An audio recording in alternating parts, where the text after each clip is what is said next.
Ada kabar baik pemirsa, datang untuk pecinta sepak bola tanah air. DPR menyetujui permohonan naturalisasi 5 pemain keturunan Indonesia.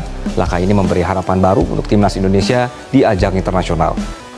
Melakukan rapat kerja bersama pemerintah untuk memproses 5 orang atlet sepak bola dan 4 orang atlet hoki es.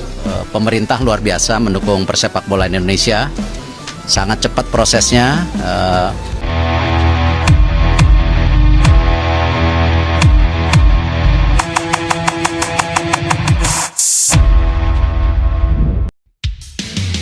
Shin Tae-yong punya pandangan soal John Herdman yang saat ini menjadi pelatih di timnas Indonesia. Sosok yang pernah menjadi nahkoda tim merah putih itu kini melihat kursi yang pernah didudukinya menjadi milik orang lain. Herdman baru ditunjuk menjadi pelatih timnas Indonesia pada awal tahun ini, atau berselang setahun setelah Shin lengser dari jabatannya. Pelatih yang sudah memoles Rizky Ridho dan kawan-kawan sejak 2019 itu punya penilaian soal keberadaan Herdman di skuad Garuda. Menurutnya, hasil bagus tidak hanya datang dari satu faktor saja. Sekarang pelatih timnas baru ya, dan suasananya sangat baik juga. Sudah berubah jadi baik. Dan saya percaya kalau ada dukungan bagus dari para fans sepak bola Indonesia, pasti akan bisa membawa hasil yang bagus juga, kata Shin. Timnas Indonesia belum pernah bermain di bawah arahan Herdman. Tugas pertama pelatih asal Inggris itu akan berlangsung di ajang FIFA Series Maret 2026. Dalam ajang internasional tersebut, timnas Indonesia akan bertemu Saint Kitts and Nevis. Jika bisa mengalahkan kesebelasan asal Karibia itu, maka timnas Indonesia akan menghadapi pemenang laga Bulgaria versus Kepulauan Solomon. Herdman merupakan sosok yang dipilih dari 5 opsi yang sebelumnya muncul. Mantan pelatih timnas Kanada itu menjadi pilihan PSSI untuk menggantikan Patrick Kluivert yang sudah dipecat pada Oktober 2025 setelah timnas Indonesia gagal di fase keempat kualifikasi Piala Dunia 2026. Pelatih timnas Indonesia John Herdman dijamin bahagia saat ini, sebab bek FC dan Bosch 21 Damian Van Dijk mengaku siap membela timnas Indonesia dan blak-blakan telah dikontak PSSI. Usut punya usut, Damian Van Dijk mengaku sudah dikontak PSSI sejak 2022. Ia dikontak PSSI berbarengan dengan Justin Hapner, Ivar Jenner, Zico Soare, dan Rafael Struijk yang sempat dijajal PSSI pada akhir 2022. Ia mengaku pernah dikontak PSSI lagi pada musim ini, tapi belum ada kelanjutan lagi. Kata Damian Van Dijk, PSSI bilang kalau saya sudah berlatih dengan tim senior profesional, mereka akan kontak saya lagi. Damian Van Dijk yang kini berusia 21 tahun terang-terangan tertarik membela timnas Indonesia. Ia berharap mendapat panggilan timnas Indonesia suatu hari nanti. Damian Van Dijk yang bermain sebagai bek tengah memiliki tinggi badan mencapai 195 cm. Meski bermain bersama tim U21, Damian Van Dijk sudah mendapatkan menit tampil bersama FC Den Bosch Senior yang mentas di Liga 2 Belanda 2025-2026. Pemain muda VfB Stuttgart, Laurin Ulrich, baru-baru ini ungkapkan bahwa ia tak menutup kemungkinan untuk membela timnas Indonesia. Meskipun saat ini fokus pemain berusia 20 tahun itu saat ini adalah bermain untuk Jerman U20. Diketahui Laurin Ulrich merupakan pemain berdarah Indonesia yang saat ini bermain untuk tim muda VfB Stuttgart. Bahkan ia juga sempat bermain satu kali untuk tim senior Die Schwaben itu. Laurin Ulrich memiliki darah Indonesia dari pihak ayahnya, yang mana kakeknya dari pihak ayah merupakan kelahiran Surabaya. Dengan garis keturunan Indonesia yang jelas, membuat pemain kelahiran Heidenheim, Jerman itu santer dirumorkan untuk memperkuat skuad Garuda. Dalam podcastnya bersama FC Magdeburg, Ulrich mengaku tahu bahwa banyak yang menginginkannya untuk memperkuat timnas Indonesia. Meskipun ia masih memperkuat Jerman U20, akan tetapi ia juga tak menutup kemungkinan untuk membela timnas Indonesia di masa yang akan datang. Laurin Ulrich sendiri merupakan salah satu pemain muda yang bertalenta di sepak bola Eropa. Ia juga merupakan gelandang yang bertalenta di Jerman. Tak ayal juga publik sepak bola tanah air sangat ingin Ulrich membela timnas Indonesia.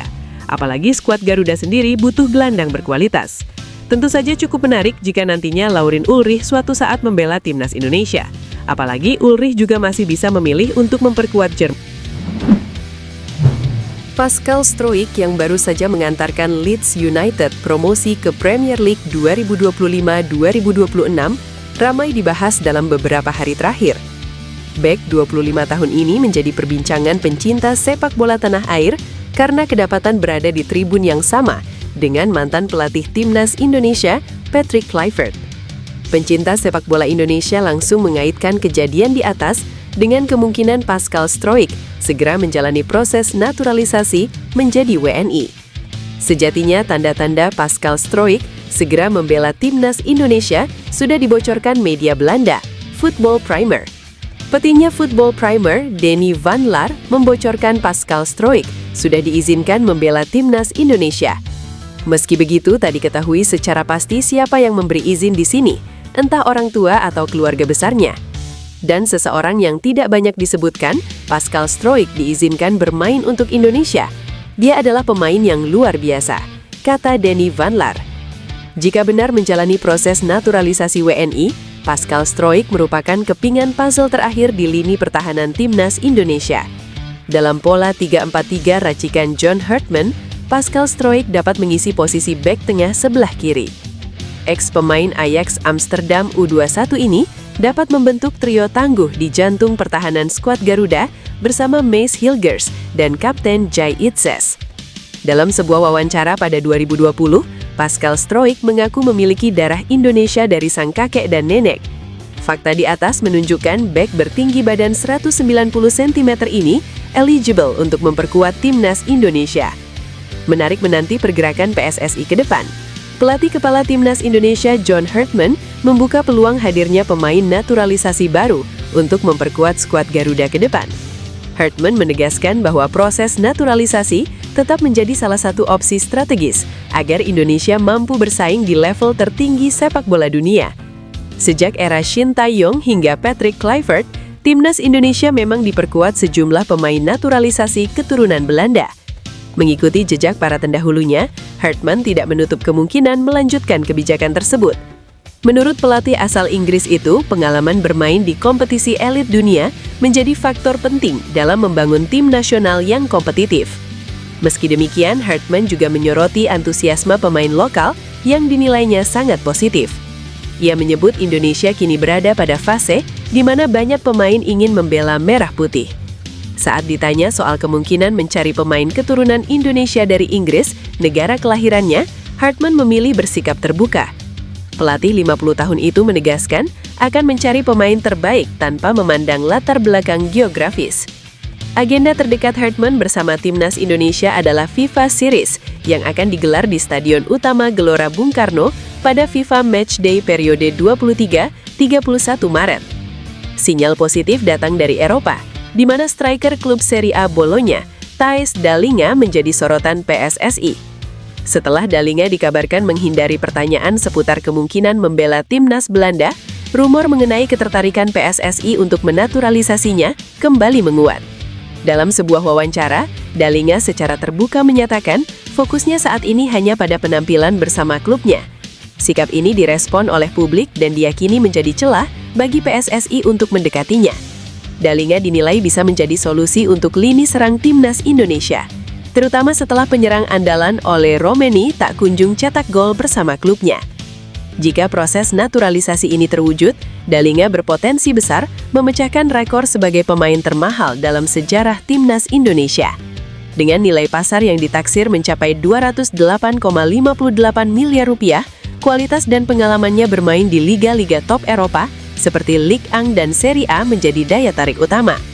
PSSI berharap kehadiran Dallinga dapat meningkatkan kekuatan dan kedalaman skuad timnas Indonesia di level Asia.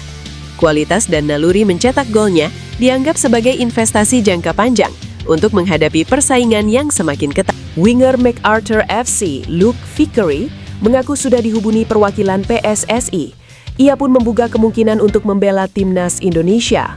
Luke Vickery saat ini berstatus mesin gol MacArthur FC yang eksis di kasta teratas Liga Australia.